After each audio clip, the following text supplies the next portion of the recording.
সুকুমার রায়ের হাসির গল্প হ জ ব র ল। বেজায় গরম। গাছতলায় দিব্যি ছায়ার মধ্যে চুপচাপ শুয়ে আছি, তবু ঘেমে অস্থির। ঘাসের উপর রুমালটা ছিল। ঘাম মোজবার জন্য যেই সেটা তুলতে গিয়েছি, অমনি রুমালটা বলল, কি আপদ! রুমালটা ম্যাও করে কেন? চেয়ে দেখি রুমালটা তো আর রুমাল নেই। দিব্যি মোটা সোটা লাল টকটকে একটা বেড়াল গোঁফ ফুলিয়ে প্যাট প্যাট করে আমার দিকে তাকিয়ে আছে। আমি বললাম, কি মুশকিল, ছিল রুমাল, হয়ে গেল একটা বেড়াল। অমনি বেড়ালটা বলে উঠল, মুশকিল আবার কি, ছিল একটা ডিম, হয়ে গেল দিব্যি একটা প্যাক প্যাকে হাঁস। এ তো হামেশাই হচ্ছে। আমি খানিক ভেবে বললাম, তাহলে তোমায় এখন কি বলে ডাকবো? তুমি তো সত্যিকারের বিড়াল নও, আসলে তুমি হচ্ছ রুমাল। বিড়াল বলল, বিড়ালও বলতে পারো, রুমালও বলতে পারো, চন্দ্রবিন্দুও বলতে পারো।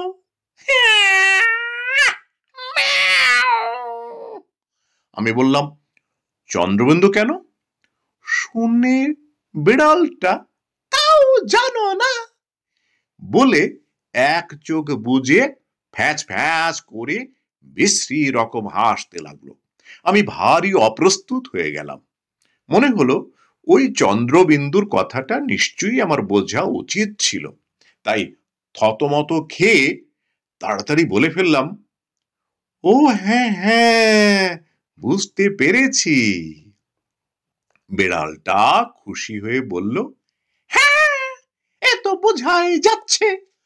চন্দ্রবিন্দুর চ, বিড়ালের তালব্য স, রুমালের মা, হলো চশমা।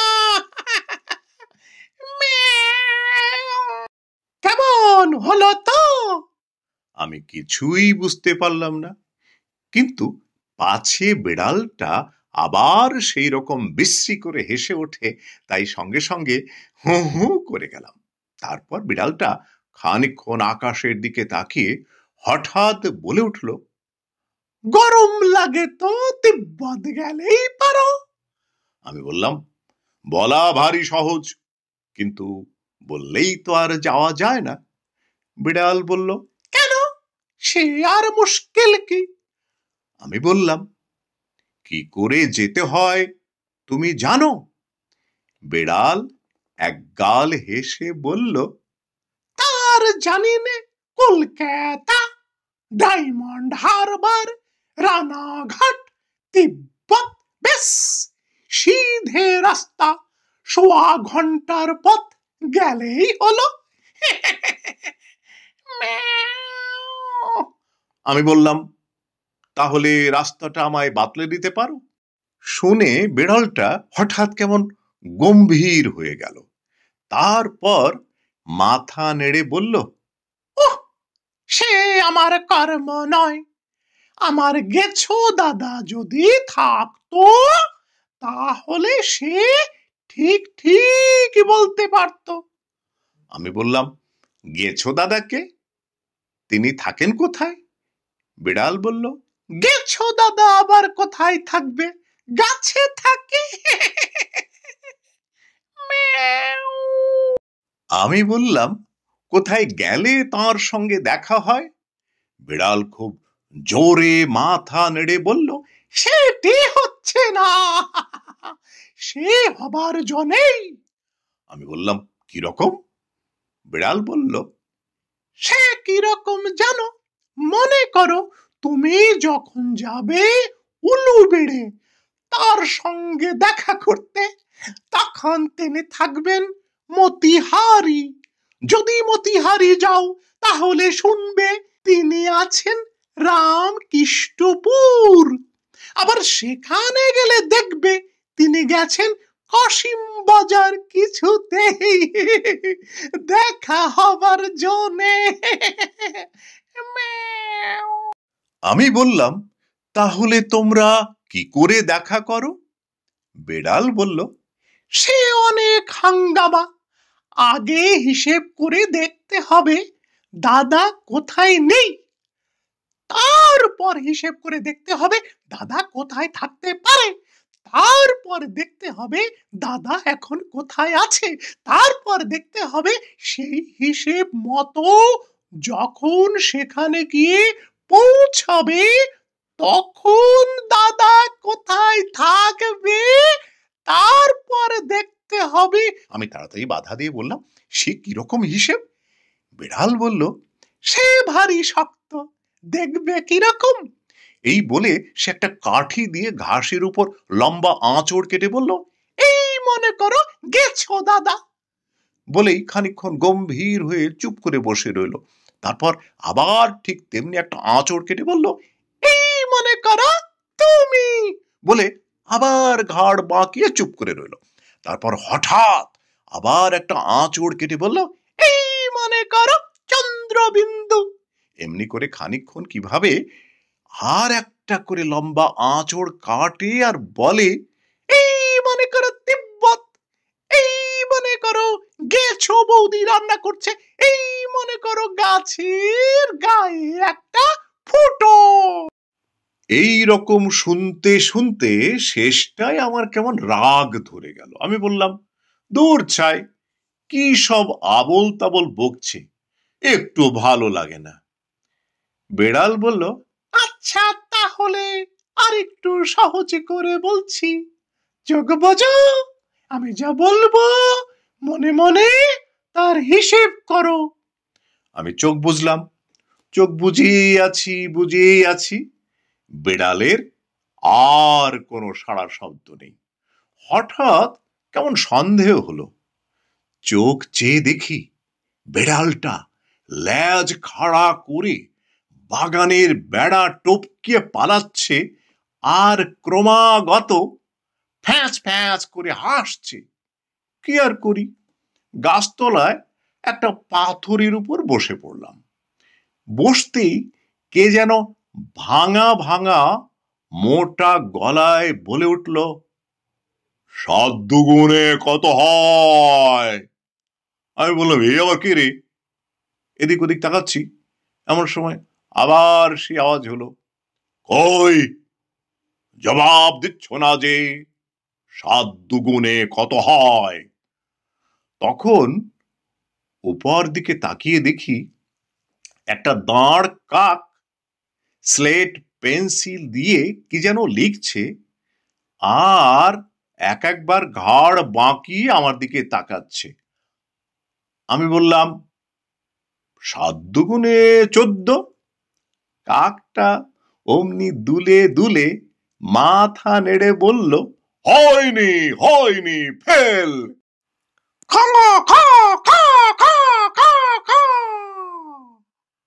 আমার ভয়ানক রাগ হলো। বললাম, নিশ্চয় হয়েছে, 7 একে 7, 7 দুগুণ 14, 3 7 21। কাকটা কিছু জবাব দিল না, খালি পেন্সিল মুখে দিয়ে খানিকক্ষণ কি যেন ভাবলো, তারপর বলল, 7 দুগুণে 14 নামে 4, হাতে রইল পেন্সিল। আমি বললাম, তবে যে বলছিলে 7 দুগুণ 14 হয় না, এখন কেন? কাক বলল,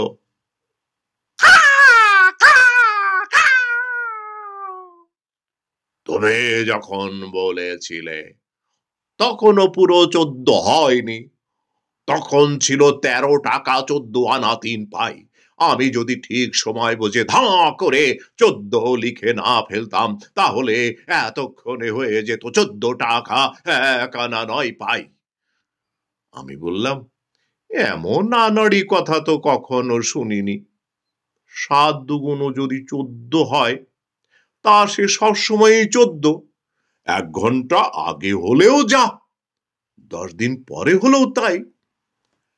কাকটা ভারী অবাক হয়ে বলল, তোমাদের দেশে সময়ের দাম নেই বুঝি? আমি বললাম, সময়ের দাম কি রকম?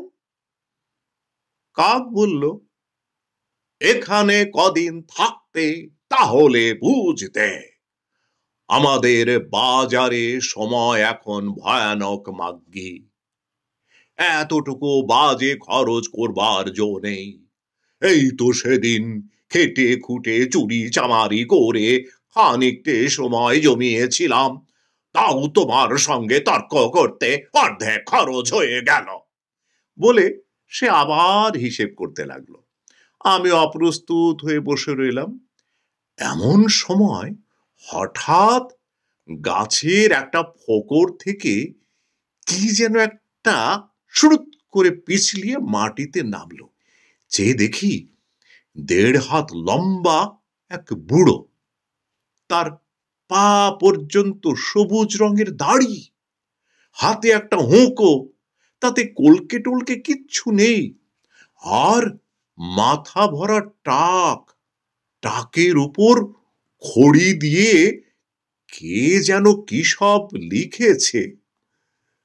বুড়ো এসেই খুব ব্যস্ত হয়ে হুঁকোতে 2-1 টান দিয়েই জিজ্ঞাসা করলো, কই হিসেবটা হলো? কাক খানিক এদিক ওদিক তাকিয়ে বলল, এই হলো বলে। বুড়ো বলল, কি আশ্চর্য, 19 দিন পার হয়ে গেল, এখনো হিসেবটা হয়ে উঠল না। কাক 2-4 মিনিট খুব গম্ভীর হয়ে পেন্সিল চুষলো, তারপর জিজ্ঞাসা করলো, কতদিন বললে? বুড়ো বলল, 19। কাক অমনি গলা উঁচিয়ে হেঁকে বলল, লাগলা 20। বুড়ো বলল, 21। কাক বলল, 22। বুড়ো বলল, 23। ঠিক যেন নিলেম ডাকছে। ডাকতে ডাকতে কাকটা হঠাৎ আমার দিকে তাকিয়ে বলল, তুমি ডাকছো না যে? আমি বললাম, খামোখা ডাকতে যাব কেন? বুড়ো এতক্ষণ আমায় দেখেনি, হঠাৎ আমার আওয়াজ শুনেই সে বনবন করে 8-10 পা ঘুরে আমার দিকে ফিরে দাঁড়ালো। তারপর হুঁকোটাকে দূরবীনের মতো করে চোখের সামনে ধরে অনেকক্ষণ আমার দিকে তাকিয়ে রইল।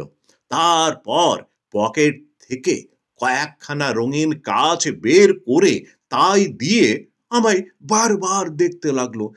তারপর কোত্থেকে একটা পুরনো দর্জির ফিতে এনে সে আমার মাপ নিতে শুরু করলো আর হাঁকতে লাগলো, খড়াই 26 ইঞ্চি, হাতা 26 ইঞ্চি, আস্তিন 26 ইঞ্চি, ছাতি 26 ইঞ্চি, গলা 26 ইঞ্চি। আমি ভয়ানক আপত্তি করে বললাম, এ হতেই পারে না, বুকের মাপও 26 ইঞ্চি, গলাও 26 ইঞ্চি, আমি কি শুয়োর? বুড়ো বলল, বিশ্বাস না হয় দেখো। দেখলাম ফিতের লেখা টেখা সব উঠে গিয়েছে, খালি 26 লেখাটা একটু পড়া যাচ্ছে। তাই বুড়ো যা কিছু মাপে সবই 26 ইঞ্চি হয়ে যায়। তারপর বুড়ো জিজ্ঞাসা করলো, ওজন কত? আমি বললাম, জানি না। বুড়ো তার 2টো আঙুল দিয়ে আমায় একটুখানি টিপে টিপে বলল, 2.5 আমি বললাম, সে কি, পটলার ওজনই তো 21। সে আমার চেয়ে 1.5 বছরের ছোট। কাকটা অমনি তাড়াতাড়ি বলে উঠল, সে তোমাদের হিসেব অন্য রকম। বুড়ো বলল, তাহলে লিখে নাও, ওজন 250, বয়স 37। আমি বললাম, ধ্যাৎ, আমার বয়স হলো 8 বছর 3 মাস, বলে কিনা 37।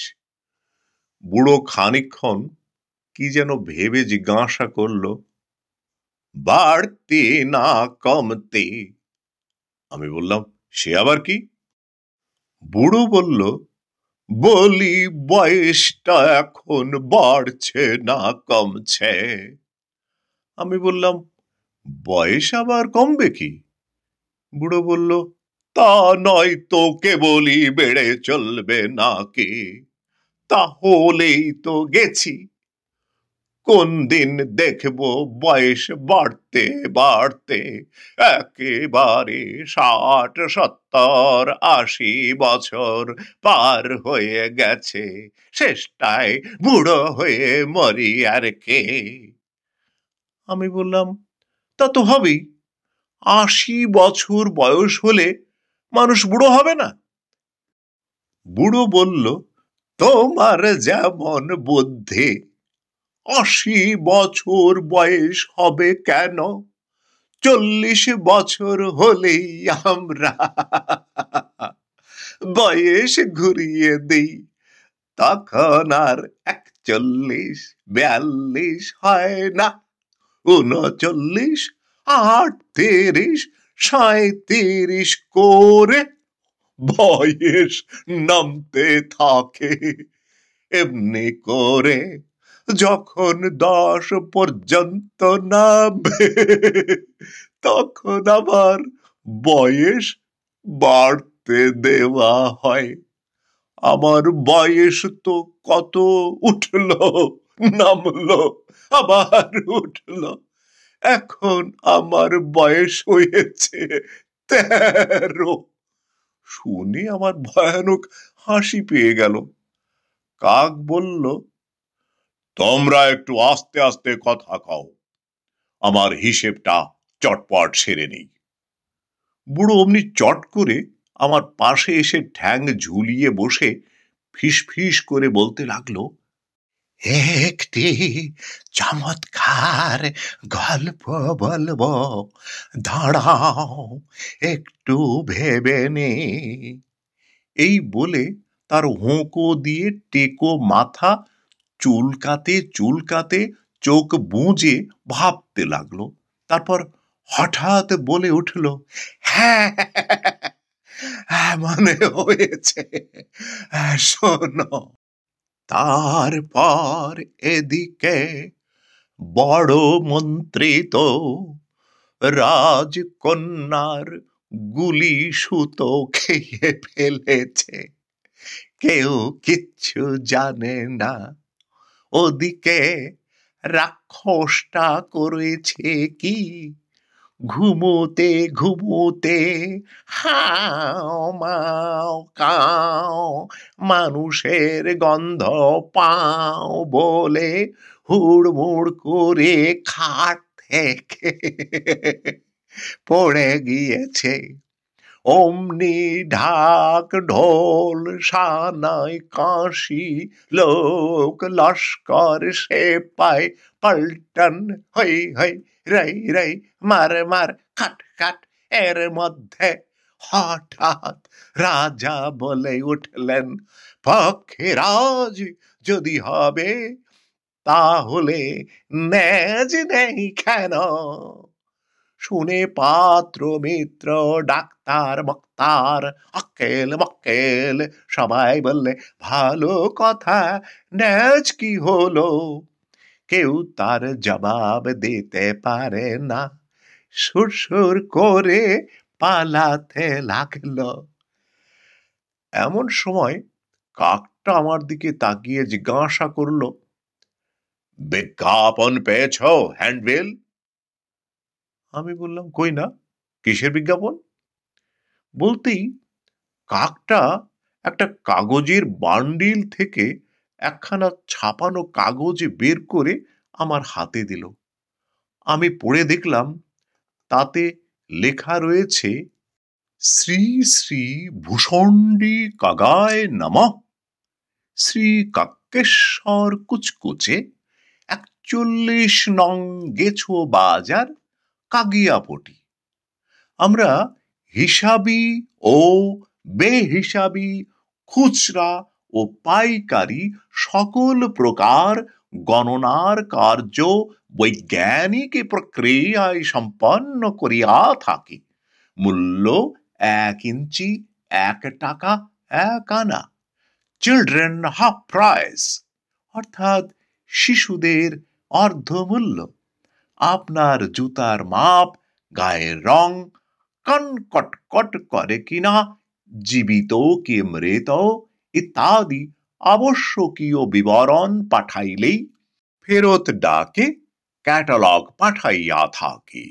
সাবধান সাবধান সাবধান, আমরা সনাতন বায়সবংশীয় দাঁড়ি কুলীন অর্থাৎ দাঁড় কাক। আজকাল নানা শ্রেণীর পাতি কাক, হেড়ে কাক, রাম কাক প্রভৃতি নীচ শ্রেণীর কাকেরাও অর্থ লোভে নানা রূপ ব্যবসা চালাইতেছে। সাবধান, তাহাদের বিজ্ঞাপনের চটকে দেখিয়া প্রতারিত হইবেন না। কাক বলল, কেমন হয়েছে? আমি বললাম, সবটা তো ভালো করে বোঝা গেল না। কাক গম্ভীর হয়ে বলল, হ্যাঁ, ভারী শক্ত, সকলে বুঝতে পারবে না। একবার এক খদ্দের ছিল, তার ছিল টেকো মাথা। এই কথা বলাতেই বুড়ো মাতমাত করে তেড়ে উঠে বলল, দেখ, ফের যদি টেকো মাথা বলবি তো হুঁকো দিয়ে একটা বাড়ি মেরে তোর স্লেট ফাটিয়ে দেব।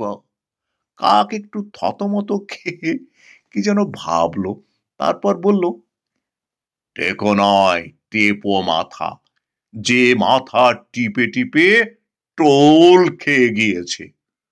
বুড়ো তাতেও ঠান্ডা হলো না, বসে বসে গজগজ করতে লাগলো। তাই দেখে কাক বলল, হিসেবটা দেখবে নাকি? বুড়ো একটু নরম হয়ে বলল, হয়ে গেছে, কই দেখি। কাক অমনি, এই দেখো বলে তার স্লেট খানা ঠকাস করে বুড়োর টাকের উপর ফেলে দিল। বুড়ো তৎক্ষণাৎ মাথায় হাত দিয়ে বসে পড়ল আর ছোট ছেলেদের মতো ঠোঁট ফুলিয়ে, ও মা, ও পিসি, ও শিবুদা বলে হাত পা ছুড়ে কাঁদতে লাগলো। কাকটা খানিকক্ষণ অবাক হয়ে তাকিয়ে বলল, লাগলো নাকি? 60-60। বুড়ো অমনি কান্না থামিয়ে বলল, 61, 62, 64। কাক বলল, 65।